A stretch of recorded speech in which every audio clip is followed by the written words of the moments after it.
பயப்படாதே முத்தையா, உன் தாய்தான். நீ எங்கே போய் வந்தாய்? வந்து தோட்டத்துல நம்ம சிவகாமி இல்லம்மா. எத்தனை நாளாக இப்படி நடக்கிறது? என்றும் இல்லையம்மா, இன்று மட்டும்தான் எனக்கு ஏற்பட்ட காயத்தை பற்றி தெரிந்து போக வந்தாள். முத்தையா, பொய் சொல்ல கூட கற்றுக்கொண்டாயா? இல்லையம்மா, நான் உண்மையைத்தான் சொல்லுகிறேன். மாமாவின் கொடுமை என்னை ஒரு பழிகாரனாகத்தான் மாற்றியதே ஒழிய சிவகாமியின் காதல் என்னை பொய்யனாக மாற்றிவிடவில்லை. உன்னையும் மறந்து பேசுகிறாய். முத்தையன் சாவதாக இருந்தாலும் அவன் தன்னையும் மறக்க மாட்டான், தன் சபதத்தையும் மறக்க மாட்டான். அம்மா தெரியும் முத்தையா, ஒன்று மட்டும் சொல்கிறேன், நன்றாக கேள். பெற்ற மகன் ஆனந்தம் அடைவதைக் கண்டு மகிழ்ச்சி அடையாத தாயே இல்லை. ஆனால் இன்று நான் உன் ஆனந்தத்திற்கு இடையூறாக நிற்கும்படி தவிர்க்க முடியாத நிலையில் இருக்கிறேன். அம்மா, அறிவேன் மகனே உன் மனப்போராட்டத்தை. அதை போல் நீயும் அறிந்து கொள்ள வேண்டும் உன் தாயின் உள்ள கொதிப்பை. உன் தந்தையின் பிணத்தருகே நான் செய்த சபதத்தை நிறைவேற்றும் வரை நீ சிவகாமியை மறந்து விட வேண்டும். சிவகாமி மறப்பதா? நான் சிவகாமி மறந்து விடுவதா? ஐயோ, எப்படியம்மா அவளை மறப்பது? என்னையா கேட்கிறாய் எப்படி என்று? கொலையுண்டு போன உன் தந்தையை எண்ணிப்பார், நிலை கெட்டு போன உன் தாயை எண்ணிப்பார், தலை நிமிர முடியாத உன் நிலைமையை நினைத்துப்பார். மாமனை பழி வாங்குவேன் என்று சுடுகாட்டிலே செய்த சபதத்துக்காகவா இன்று அந்த படுபாதகன் மகளையே காதலிக்கிறாய்? உன் மாமனை என் காலடியில் விழ வைப்பேன் என்று உறுதி சொன்னதுக்காகவா அவன் மகளின் காலடியில் நீ விழுந்து கிடக்கிறாய்? என்னை தவறாக புரிந்து கொண்டிருக்கிறீர்கள். சிவகாமியின் பாசம் என் பழி உணர்ச்சி அழைத்து விடவில்லை அம்மா. அவளால் நமக்கு ஒரு சிறு சேதம் விளையாது. இந்த உலகத்தில் உங்களுக்கு பின் என் நலனில் அக்கறையுள்ள ஒரே ஒரு ஜீவன் சிவகாமி மட்டும்தான் அம்மா. சமாதானம் தேவையில்லை, நீ அவளை மறக்கத்தான் வேண்டும். எதை மறப்பது? என்னை நீங்கள் மறந்து விட்டால் நான் மடிந்து விடுவேன் என்று சொன்ன அவள் சொல்லை மறப்பதா? தன் உயிரையும் பொருட்படுத்தாமல் என் உயிரை காக்க வந்த அவள் துணிவை மறப்பதா? பொன் வேண்டாம், பொருள் வேண்டாம், பூ உலகில் எதுவுமே வேண்டாம், உங்கள் காலடியில் இருக்க ஒரு இடம் கிடைத்தால் போதும் என்று சொன்ன அவள் அன்பைத்தான் மறப்பதா? அவளை நான் மறந்தால் மனிதத்தன்மையே மறந்தவனாவேன் தாயே.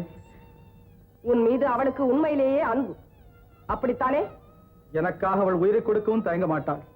உன் லட்சியத்திற்கு அவளும் கூட ஒத்துழைப்பாள் அல்லவா? ஆமாம்மா, இதிலேன்னு உங்களுக்கு சந்தேகம்? அப்படியானால் நான் செய்த சபதத்தை நீ நிறைவேற்றும் வரை சிவகாமியை சற்று ஒதுங்கி இருக்க சொல்.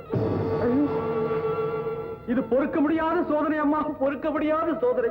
உன் தாயின் மனதிலே தாங்க முடியாத வேதனை இருக்கிறது மகனே, வேதனை இருக்கிறது. உன் ஆசைகளுக்கு தடை விதித்து உன்னை தளரிலே துடிக்க செய்ய வேண்டும் என்று எனக்கு என்ன தாளாத ஆசையா?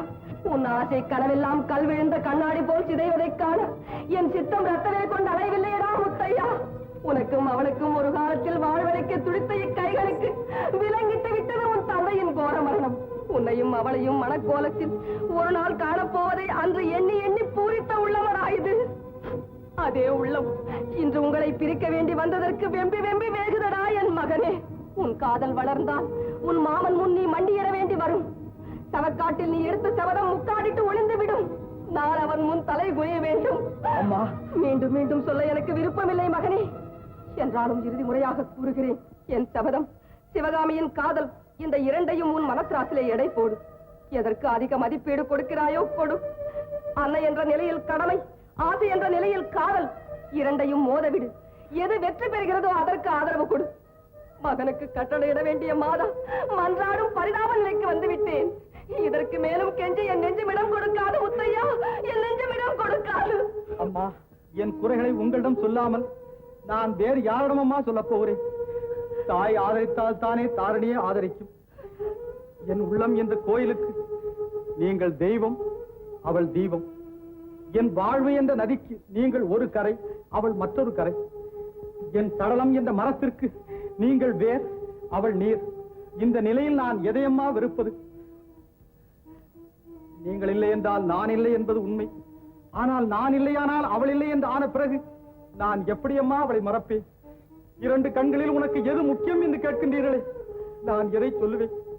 அம்மா, நான் சேவை செய்ய எனக்கு தாயும் வேண்டும், சேவை செய்யப்பட எனக்கு தாரமும் வேண்டும். வாழ்விற்கு முதல் ஆதாரம் தாய், தாய்க்கு பின் தாரம்.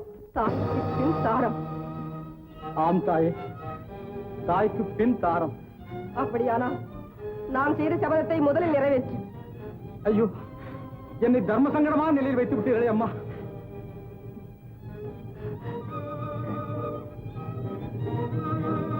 முத்தையா, மனதை குழப்பிக் கொள்ளாதே.